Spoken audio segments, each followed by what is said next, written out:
সাধাৰণতে আমি যদি ট্ৰেফিক ৰুল ভংগ কৰোঁ বা নো পাৰ্কিঙত গাড়ী পাৰ্ক কৰোঁ তেতিয়া ট্ৰেফিক পুলিচে আমাৰ চালান কাটে নহয়নে এই চালান কটাৰ কাম অকল ট্ৰেফিক পুলিচৰ হাততহে আছে কিন্তু অলপ দিন পিছৰ পৰা আমি সাধাৰণ মানুহেও অৰ্থাৎ আপুনি আৰু ময়ো বেলেগৰ চালান কাটিব পাৰিম কেনেকৈ জানিবলৈ ভিডিঅ'টো সম্পূৰ্ণকৈ চাওক আৰু যদি এতিয়ালৈকে আমাৰ এই চেনেলটো সাবস্ক্ৰাইব কৰা নাই তেন ভিডিঅ'ৰ তলত থকা সাবস্ক্ৰাইব বাটনটোত ক্লিক কৰি বেল আইকনটো প্ৰেছ কৰি দিয়ক যাতে এনেকুৱা ধৰণৰ ইন্টাৰেষ্টিং নলেজেবল তথ্যবোৰ অসমীয়াত সকলোতকৈ আগত পায় হয় আৰু অলপ দিন পিছৰ পৰা চৰকাৰে আপোনাক আৰু মোক বেলেগৰ চালান কাটিব পৰা ক্ষমতা দিব অৰ্থাৎ সুযোগ দিব অৰ্থাৎ আমি বেলেগৰ চালান কাটিব পাৰিম গভৰ্ণমেণ্ট অফ ইণ্ডিয়াই অতি সোনকালে এটা নতুন নিয়ম লৈ আহিব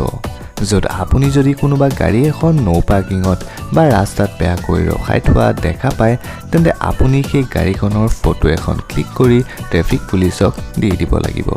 আৰু তাৰ ফলত আপোনাক ট্ৰেফিক পুলিচে 500 টকা প্ৰদান কৰিব